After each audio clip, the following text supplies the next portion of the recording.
Bismillahirrahmanirrahim. Assalamualaikum warahmatullahi ta'ala wabarakatuh. Salam sejahtera dan salam perpaduan buat seluruh rakyat Malaysia. Pak Cik, Mak Cik, Datuk Nenek, Oto Arung serta anak-anak muda yang amat saya hormati sekalian.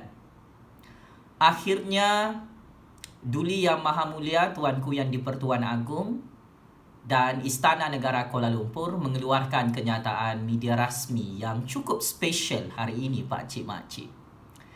Kenyataan media rasmi daripada Wakil Istana Negara Kuala Lumpur adalah berkenaan dengan berita-berita fake news yang mempergunakan nama Yang di-Pertuan Agong dan nama Istana Negara Kuala Lumpur untuk berita-berita propaganda kononnya Anwar Ibrahim adalah Perdana Menteri ke-9 Malaysia.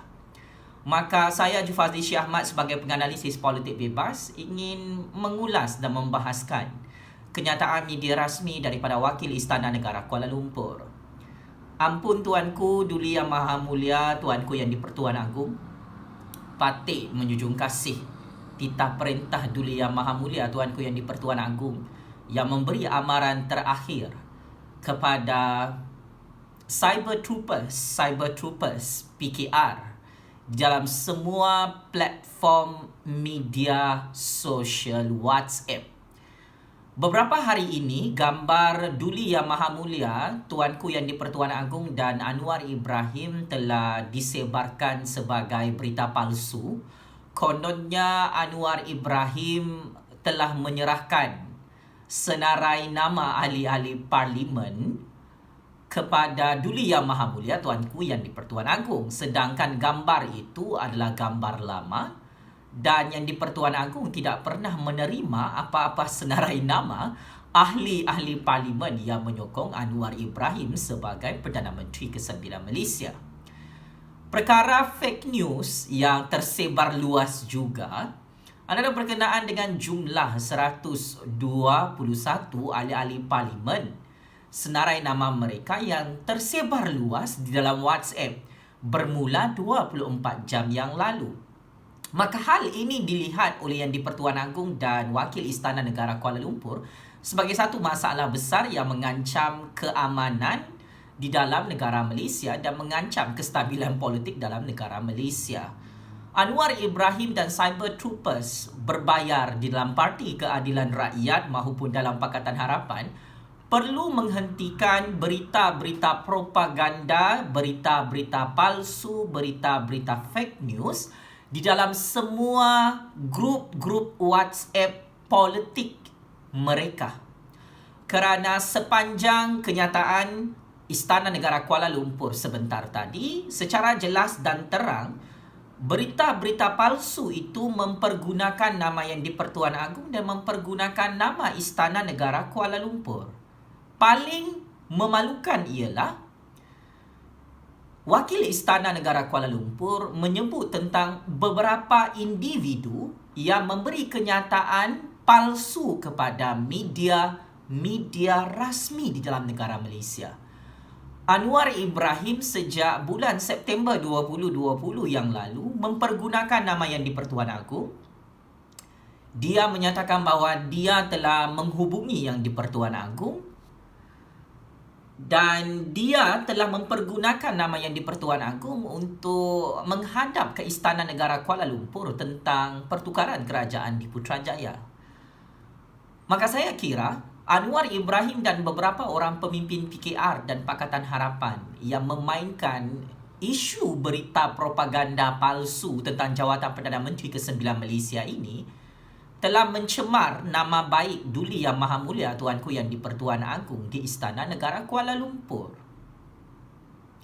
Adalah amat-amat keterlaluan Pak Cik, Mak Cik, Oto Arung seperti apa yang saya jelaskan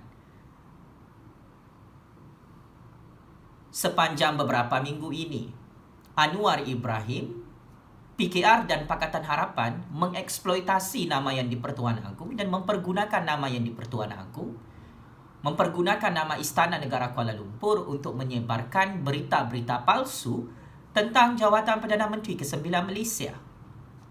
Saya Jufazli Syih Ahmad sebagai penganalisis politik bebas ingin mengajak semua ahli-ahli politik di dalam PKR dan Pakatan Harapan untuk menghormati institusi Yang di-Pertuan Agong dan institusi Istana Negara Kuala Lumpur.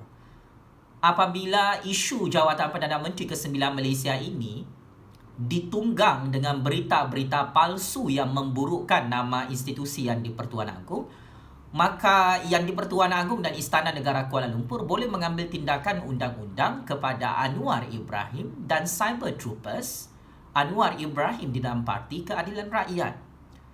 Desperatenya Anwar Ibrahim dan Parti Keadilan Rakyat bersama Pakatan Harapan memainkan isu jawatan Perdana Menteri ke-9 Malaysia adalah boleh dianggap sengaja memburuk-burukkan institusi Yang di-Pertuan Agong dan institusi Istana Negara. Oleh sebab itu, pakcik-makcik, saya menggesa untuk Anwar Ibrahim dan Cyber Troopers Parti Keadilan Rakyat menghentikan propaganda-propaganda ini. Saat ini jawatan Perdana Menteri ke-9 Malaysia itu memang tidak wujud di Istana Negara Kuala Lumpur.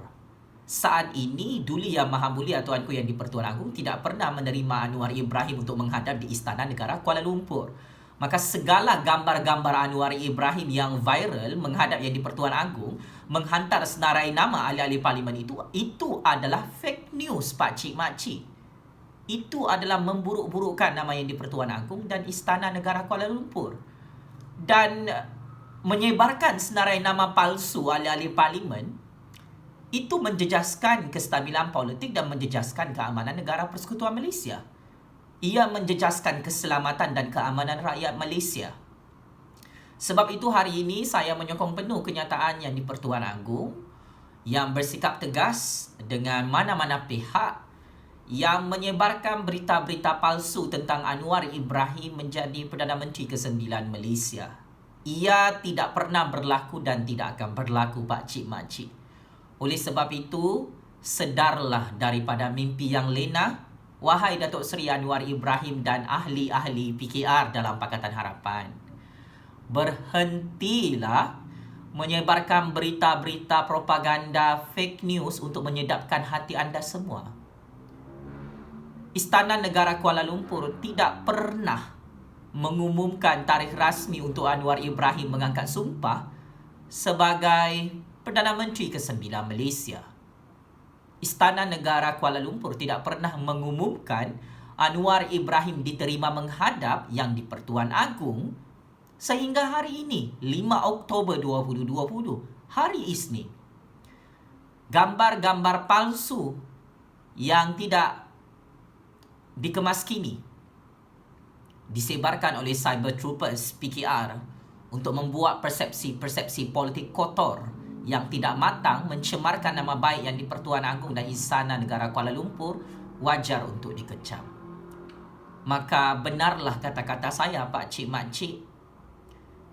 Semakin lama Anwar Ibrahim dan Parti Keadilan Rakyat mempergunakan nama Yang di-Pertuan Agong dan Istana Negara Kuala Lumpur untuk kepentingan politik peribadinya supaya berjaya menjadi Perdana Menteri ke-9 Malaysia, perkara ini akan menjerat diri Anwar Ibrahim sendiri.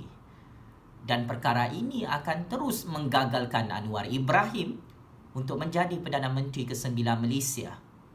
Kerana hanya Yang di-Pertuan Agong dan Istana Negara Kuala Lumpur yang boleh mengesahkan perkara ini. Bukan Anwar Ibrahim, bukan Cyber Troopers Anwar Ibrahim dalam Parti Keadilan Rakyat. Maka pakcik-makcik, pastikan berita yang benar dan sahih daripada YouTube rasmi Jufazli Syah Ahmad.